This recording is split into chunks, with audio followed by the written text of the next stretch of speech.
अभी जम्मू कश्मीर से आ रहा हूं और केवल यहां की सभा के लिए आया हूं, अन्यथा मेरे और भी कार्यक्रम थे। मैंने कहा नहीं, मैं जाऊंगा सरधला में, मैं इस बार जरूर जाऊंगा, 24 में मैं जरूर जाऊंगा। और बहनों भाइयों, मैं इसीलिए आया हूं आपसे कहने के लिए, जो लोग गुमराह कर रहे हैं उनके गुमराह में आने की आवश्यकता नहीं। ये लोग कभी नहीं आएंगे। फिर जाति के सौदागर उपयोग करेंगे, बाद में सौदेबाजी करके गायब हो जाएंगे। हमें किसी भी ऐसे व्यक्ति के बहकावे में नहीं आना है जिससे हमारा राष्ट्र धर्म खतरे में आए।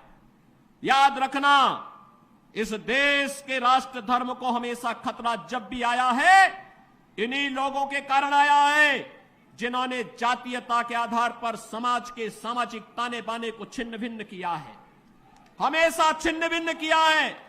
और बहनों और भाइयों, मैं आपको इस बात के लिए आश्वस्त करता हूं कि कोई माए के लाल बाल बांका नहीं कर सकता है। सुरक्षा की इतनी पुख्ता व्यवस्था हमने की है यूपी के अंदर। आज आप देखते होंगे बड़े बड़े दुर्दांत माफिया और अपराधी किस कदर उनकी दुर्गति हो रही है।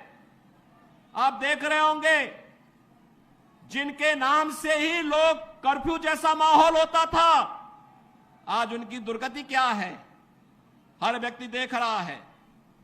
इन माफिया और अपराधियों की स्थिति क्या है, आप रोज सोशल मीडिया के प्लेटफॉर्म को उठा करके देखते होंगे। एक दुर्दांत माफिया ऐसा भी था, बहनों और भाइयों, जब वह समाजवादी पार्टी की सरकार के समय चलता था तो मुख्यमंत्री हो या मुख्य न्यायाधीश, इन सब के काफिले रुक जाते थे और माफिया का काफिला निकलता था। और जब हमने कार्रवाई की उस माफिया के खिलाफ और उसको रगड़ करके कोर्ट के सामने प्रस्तुत किया तो उसकी पैंट गीली हो गई थी, उसकी पैंट गीली हो गई थी।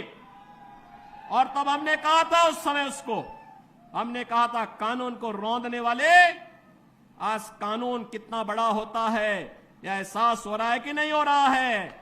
और निर्दोष लोगों को मारोगे तो मिट्टी भी नहीं मिल पाएगी।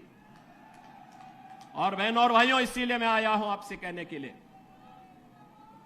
देखो, जिनकी गर्मी हम शांत कर चुके हैं उनको गर्म मत होने दीजिए। अब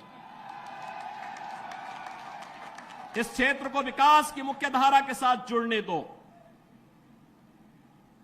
उनकी सबकी गर्मी शांत हो गई है, वे गए काम से।